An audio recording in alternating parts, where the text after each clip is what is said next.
is Esther Kagure, and I am married. I have 4 children. So I will start with my story. I was born in a family of 8 children. I'm the last born. I'm a twin.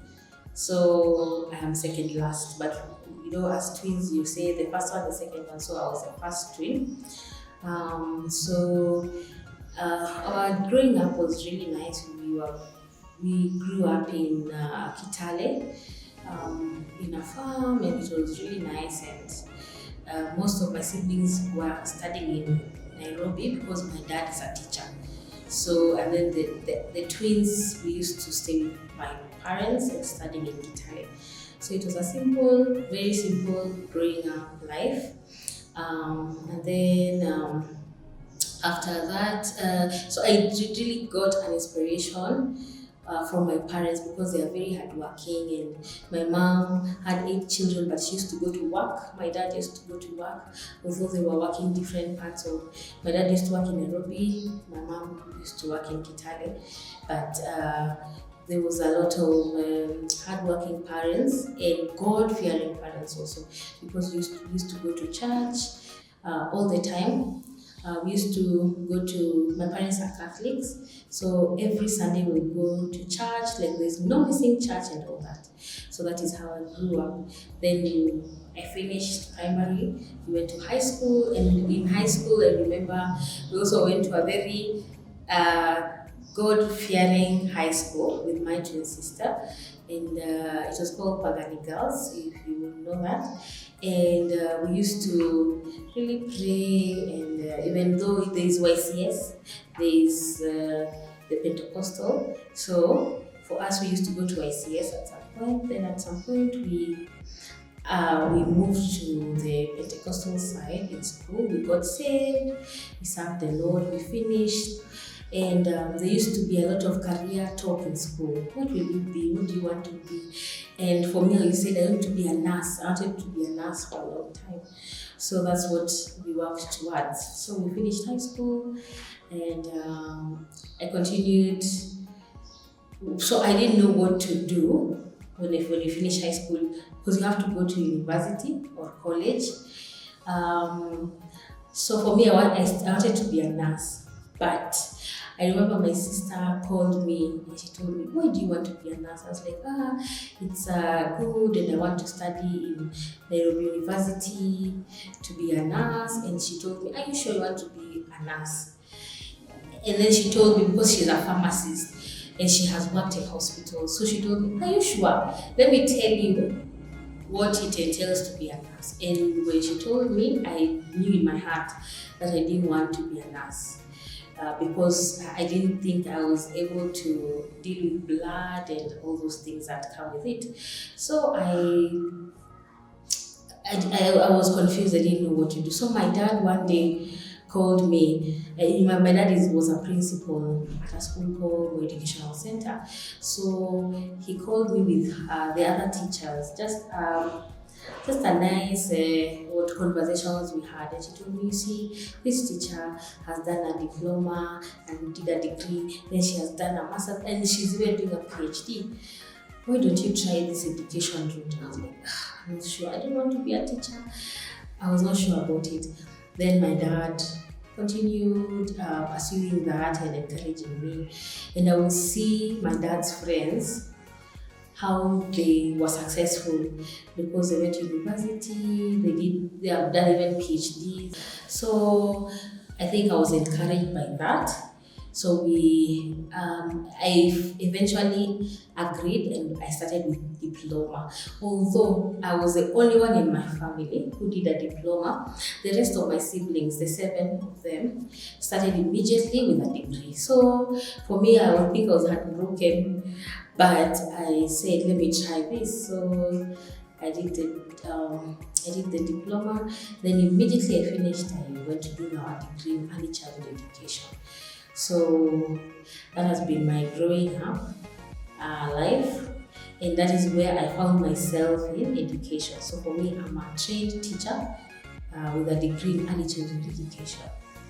Yeah. So trained teacher, but I own a kindergarten or a school, which is in Syokimau. And before I started the kindergarten, of course, I was employed. I was employed in many schools, and I did internships in many schools. So I will take you back to to college when I did my diploma. You remember, as a teacher, you have to go to schools to do internships, or it's called teaching practice. Yeah, so we did the teaching practice, and in different schools, the high-end schools, the low-end schools, like every kind of school. Then the teachers will come and assess. Yeah. Then when we finished that, when I graduated from the diploma, I immediately went to do a degree. But for my degree, immediately I did for like 3 years. I finished at Kenya Methodist University, and I got a second class honors, which is very good. So after that, in between, before, when I was doing my degree, I was working. So along like a few years ago, you would work and still go to school. So like the holidays, you go to school you go to work for the 3 months, then you close. Then now I'm just closing a month or something. Now I used to go to Kenya Methodist University. So it was very challenging and very hard because there's no break. Everyone is going home resting. For me, immediately we finish school, we finish teaching, I go to school, and then I have to do exams, and then the school's open, we go teach children. So it was not easy, but by the grace of God, I really thank God. And I used to stay with my sister. She was very encouraging, and my dad also was really encouraging me, and actually most of my siblings. So I used to balance it out, go to school, and then work, and then go to school and work. And we were getting very little pay, but through the support of my parents and my siblings, we used to get through. So when I graduated my university, now I continued now with the school I was working in as a kindergarten teacher. I used to work with play group, the 2 to 3 years, the 3 to 4 years, the very tiny children. So I worked there for almost 4 years. Then another opportunity came to work in a school in Isili.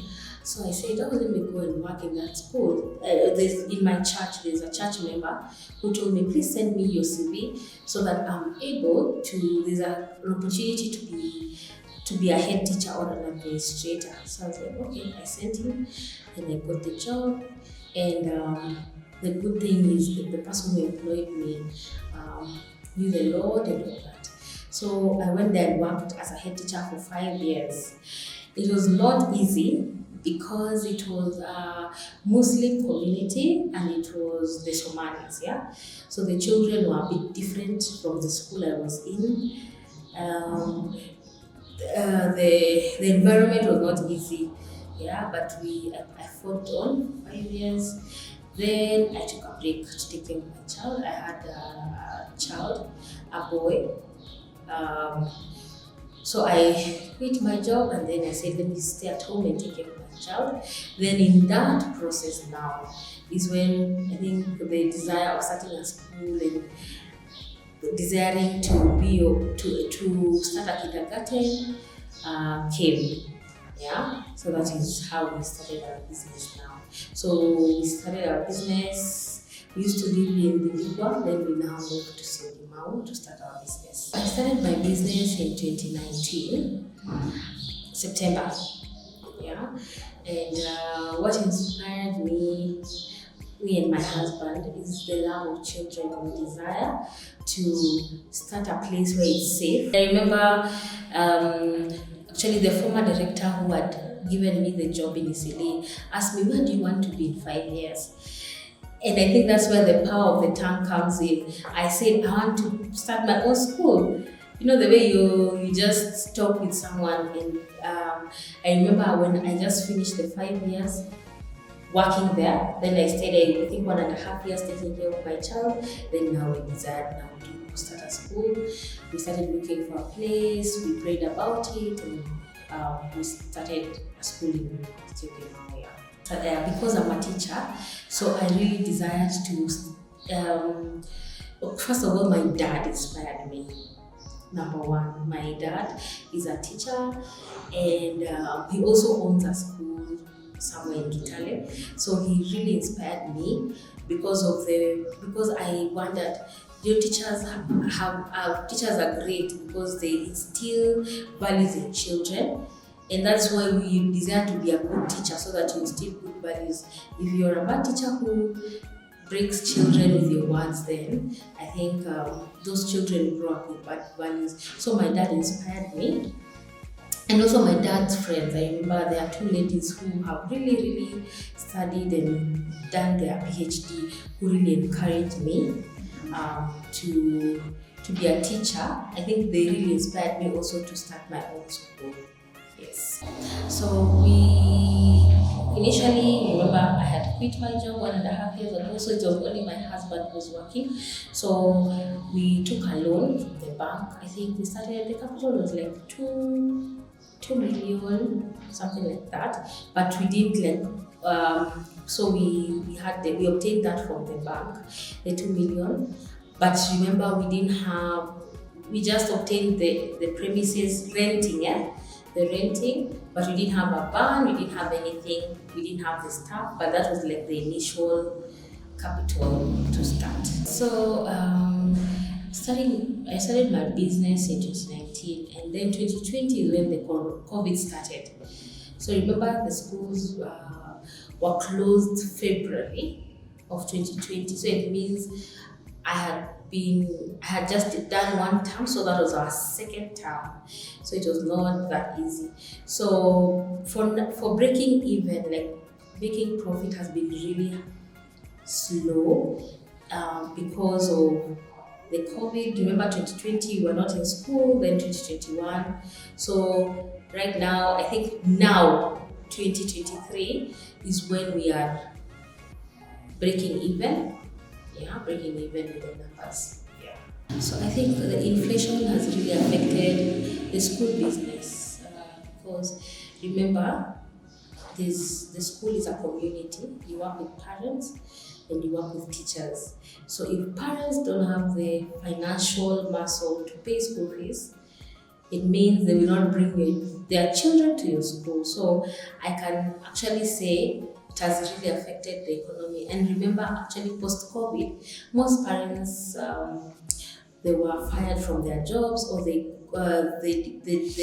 companies stopped existing. So you find that it's been a bit difficult, but for now, I think parents are getting some financial stability. So now they are willing to pay the school fees on time and all that. For the collaborations, we have formed collaborations with textbook companies. That is number one. And number two, we formed collaborations with Kenya Private Schools Association, where I think that is a very key body that helps private schools get information, be in line with the government policies and strategies, and helping you being able to get information to tell the parents and prepare parents for what is coming and all that. So those are the main collaborations that we have. Not mentioning some of them, because some of them are some parents that work somewhere and we collaborate together. But the major ones are the textbooks and the Kenya Private Schools Association. Yeah. So as I don't think I've said the name of the school, it's called Little Lights Kindergarten Montessori Center. So for us, we use the Montessori method to teach the children. Yeah. So we have the CBC, and then there's Montessori, there's British. But for us, we use the Montessori curriculum. So Montessori is a way of teaching by touching things, so that it helps with the memory. Yeah. So when you're doing counting, there's a lot of touching and counting. We do science projects. we do creative arts, we do a lot of touching and feeling through even language. We have the number boards, we have the language board. So that is what we do. So for us, we are set apart because we have the Montessori system, and especially kindergarten. Kindergarten is very important in learning and in a child's life. Like, that is the foundation. Yeah. So when a child learns and you help them remember, that child will go very far. And also Montessori, like in my school, we love the reading culture. We have developed the reading culture. So when a child is only 3 years old, we start teaching them how to read.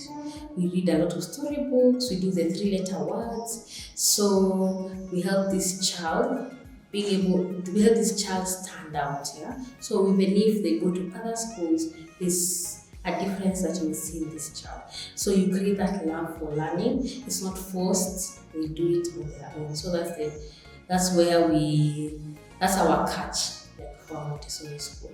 So for our staff for our school, actually we have really tried to retain the teachers, because the teachers are the greatest resource in a school.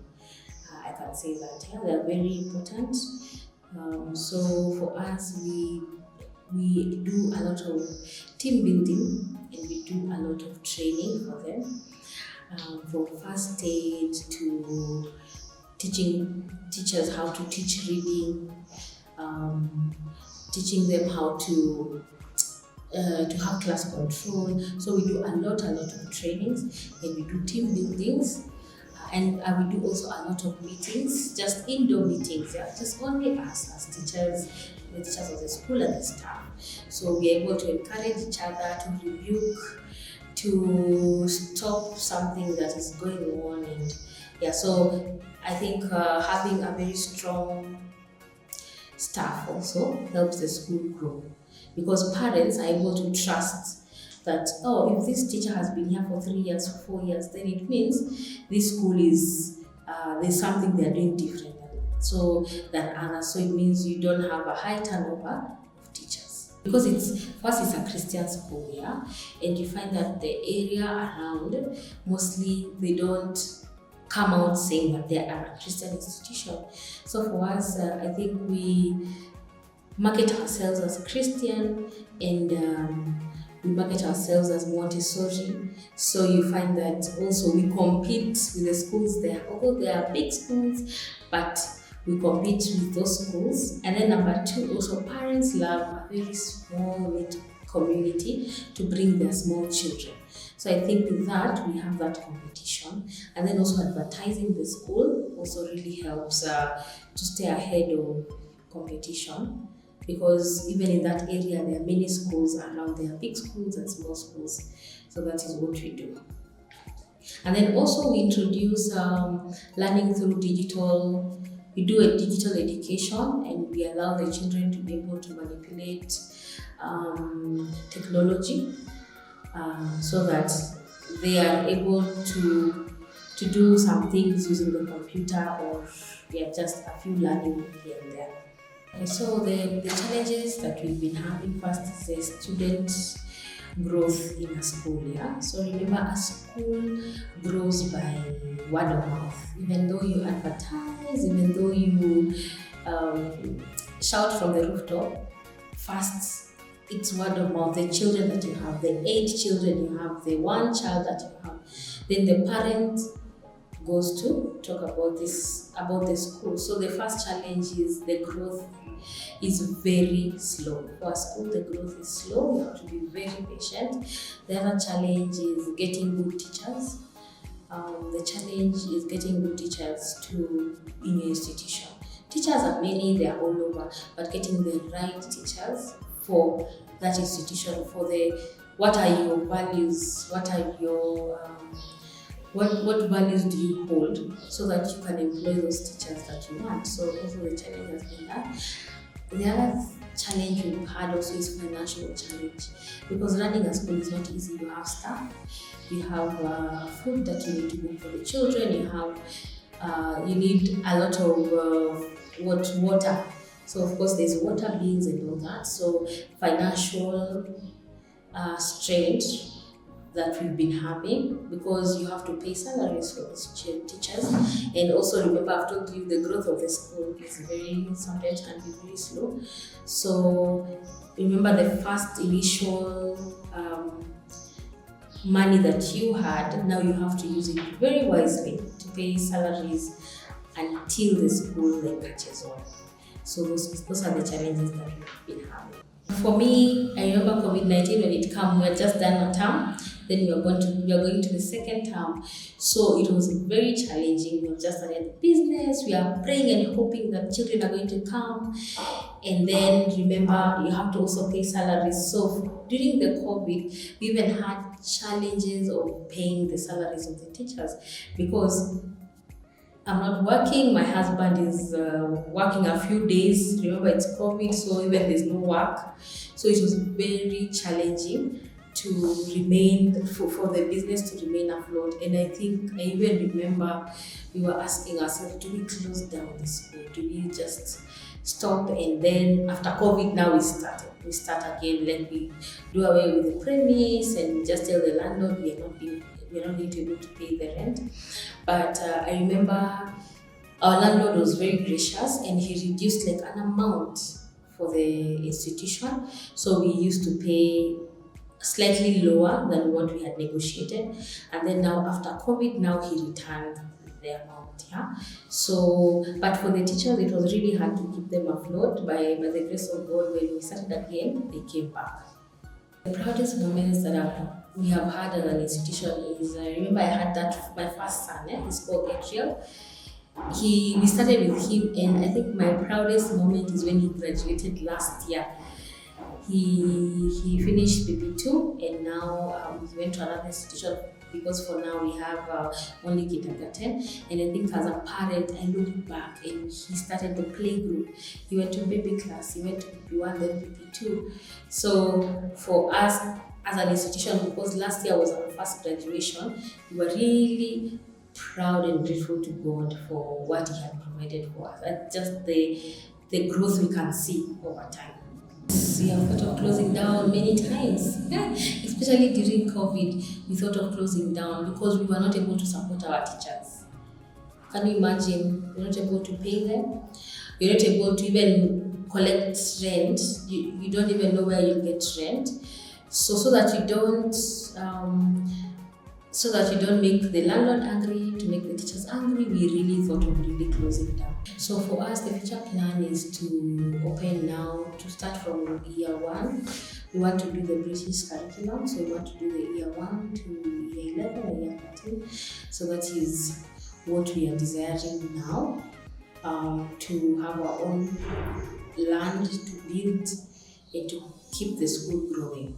A school, I think, when you say your business is doing well, is the numbers. So if our numbers keep growing, if children keep coming, then now you say, well, the school has grown. And for me as a Christian, I think if I want my school to grow, I want my school to grow so that I'm able to impact these young generations to know God. Yeah. So I think for a school growing in numbers, that is when you know that you're growing. Yes. And then also retaining those children. You don't want a school where this term they come 10, next term, this term they come 10, but they go 20. They go to other schools, 20 in number. You don't want such a school. You want that school where 10 come, even though they go 3 or 4, but there's growth. I want to encourage anyone who wants to start their business. I started this business when I was very young. Yeah, I think I was 30. Yeah, I think I was 30 by then. And for me, I was very vigilant and encouraged. And even my dad was like, are you sure you want to start? And we were like, we want to start. So I want to encourage you. There's nothing impossible with God. There's nothing impossible. What you do first, if maybe you don't have finances, whatever you have, use it to start a small business for yourself. Then number 2, be faithful with that business and save money to continue to grow the business. Yeah? But I would love to encourage the young people.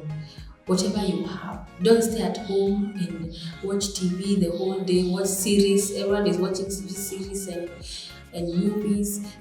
Get out of that house, go and start a small business. For me, let me be open. Before we started the school business, I had done many businesses. I sold duvets. I went to Kampunji, bought many duvets and started selling. I went to farms to take boga, vegetables, and sell by the side of the road. That's the many businesses I did. I sold. From a long time ago, I was a business person. So I used to get whatever I get, I sell. Whatever I get, I sell. So whatever you have, the little, God is going to elevate you to what you want to do. Maybe you want to open a hotel, but for now, you can even start with that mandazi and coffee, at the maybe at night or in the evening, and sell to people. So whatever you have, a capital of 5,000, a capital of 10,000, start something. Because God desires us to start our own businesses, not to be employed, but to start our own businesses so that we can be a blessing to the community, we can be a blessing to the people around us, employing them, and also having godly businesses. So I will encourage you to start. Don't start saying, let me finish university, then I get employed. No, whatever you have, begin. Whatever you have, start. So the management skills that I will encourage any business to employ is trusting your workers and giving them the opportunity to lead. So you can identify one person in an institution and not that they are perfect or anything, but giving them the opportunity to run the institution. Because as a director, if I'm here and I don't have a head teacher, there's a problem. So they will wait for me, then I can make decisions. But if there's a head teacher, then there's easy management.